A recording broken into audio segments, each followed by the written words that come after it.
میں ہر مسلمان جو نیک عمل کرتا ہے، اگر اس سے پوچھا جائے تو یہ عمل کیوں کرتا ہے، نمازی سے پوچھا جائے نماز کیوں پڑھتا ہے، حاجی سے پوچھا جائے حج کیوں کرتا ہے، زکوٰۃ دینے والے سے پوچھا جائے زکوٰۃ کیوں دیتا ہے، جہاد کرنے والے سے پوچھا جائے جہاد کیوں کرتا ہے، غرض جتنے بھی نیک اعمال ہیں اگر ان سے پوچھا جائے کہ تم یہ عمل کیوں کرتے ہو، ان کا ایک ہی جواب ہے، یہ عمل اس لیے کرتے ہیں کہ اللہ ہم سے راضی ہو جائے اور قیامت والے دن ہمارے لیے جنت کا فیصلہ کر دے۔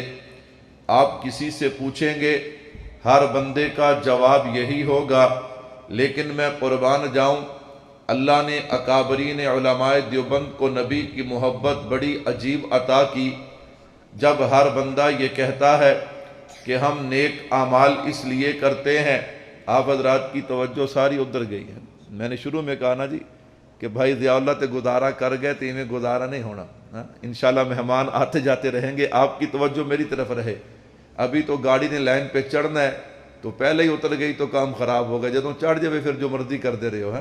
توجہ رکھیے گا، میں عرض کر رہا تھا ہر نیک عمل کرنے والا، اس سے اگر پوچھا جائے تو نیک عمل کیوں کرتا ہے، کہتا ہے اللہ راضی ہو جائے اور اللہ جنت عطا کر دے۔ میرے اکابرین آئے، انہوں نے کہا بھائی تو جو دعا مانگ رہا ہے یہ دعا ادھوری ہے، یہ دعا پوری نہیں، بندے پریشان ہو جاتے ہیں۔ ہم اللہ سے جنت مانگ رہے ہیں اور جسے اللہ جنت عطا کر دے اسے اور کیا چاہیے؟ چلو کہنے لگے آپ بتائیے کہ پوری دعا کیا ہے، ہم ادھوری دعا کیسے مانگتے ہیں؟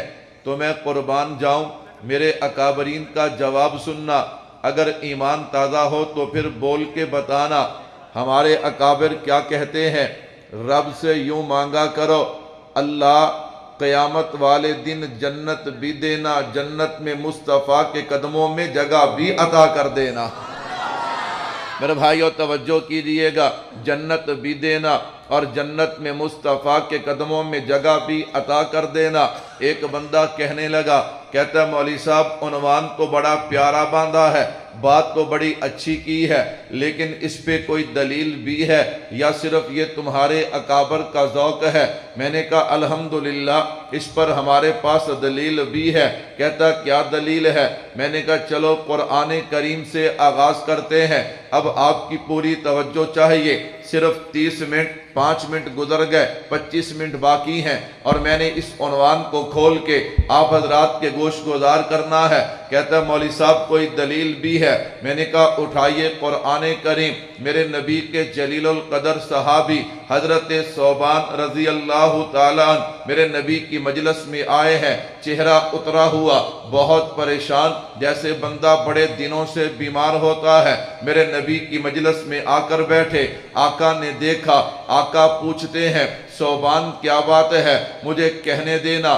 صحابہ کی قسمت کے کیا کہنے، اگر دنیا میں کوئی بندہ پریشان ہو اس سے اس کا باپ پوچھتا ہے کہ کیا بات ہے، بھائی پوچھتا ہے کیا بات ہے، ماں پوچھتی ہے کیوں پریشان ہے، دوست پوچھتے ہیں ہاں جناب، شاگرد کو استاد پوچھتا ہے، اگر مرید پریشان ہو تو پیر پوچھتا ہے، لیکن صحابہ کی عظمت کے کیا کہنے، صحابہ پریشان ہوتے ہیں تو مصطفیٰ پوچھتے ہیں۔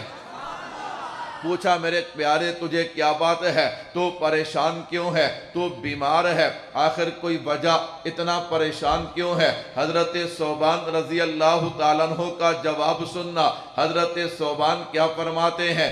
آقا میں بیمار تو نہیں لیکن پریشان ضرور ہوں، تجھے کیا پریشانی ہے؟ اب ذرا جواب سننا۔ حضرت ثوبان کیا فرماتے ہیں؟ پوری توجہ رکھنا۔ حضرت ثوبان فرماتے ہیں آقا جب تک تو آپ کی مجلس میں ہوتا ہوں اور آپ کے چہرے کی زیارت کرتا ہوں، جب تک آپ کے مجلس میں ہوتا ہوں آپ کے چہرے کی زیارت کرتا ہوں، مجھے بتانے دینا یہ چہرہ کون سا چہرہ ہے۔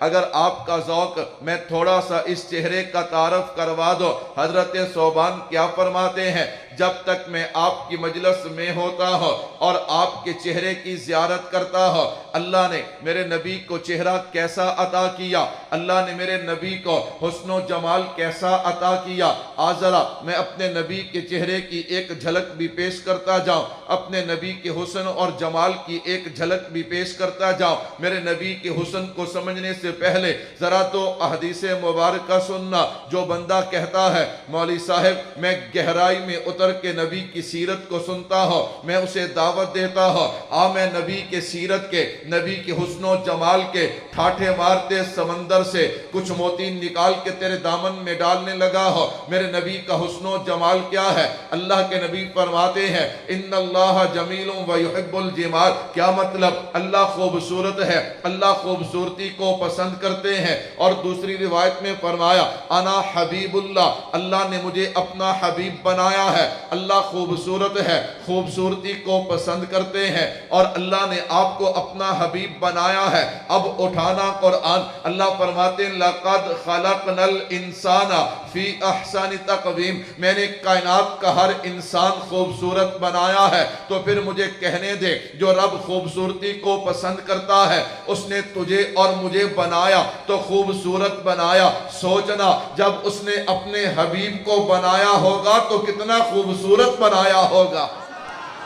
ایک بندہ کہنے لگا مولوی صاحب نبی کے حسن و جمال کو چھیڑا ہے تو بتاتا جانا اللہ نے اپنے حبیب کو کیسا بنایا۔ میں نے کہا میں تو طالب علم ہوں، میرے نبی کے حسن کو بیان کرنے کا کوئی حق ادا نہیں کر سکتا، لیکن جنہوں نے کوشش کی ہے میں تمہیں ان کے دروازے پہ لے چلتا ہوں۔ چل علامہ قرطبی رحمت اللہ علیہ کے پاس چلتے ہیں۔ حضرت بتائیے نا اللہ نے اپنے محبوب کو کیسا بنایا؟ فرمایا میں تو اتنا جانتا ہوں اللہ نے اپنے نبی کا سارا حسن اس کائنات میں ظاہر نہیں کیا۔ حضرت کیوں نہیں کیا؟ اگر کر دیتے تو کوئی آنکھ بھی مصطفیٰ کو دیکھ نہ سکتی۔ اللہ نے اپنے حبیب کو کیسا بنایا؟ چل میں اپنے نبی کے حسن پہ دو چار دلیل، ہاں جناب نبی کا حسن بیان کرنے والے ان کی گواہیاں پیش کر دیتا ہو۔ کیوں؟ ہمارا نظریہ ہے جب نبی کا شان بیان ہوتا ہے مومن کا ایمان تازہ ہو جاتا ہے۔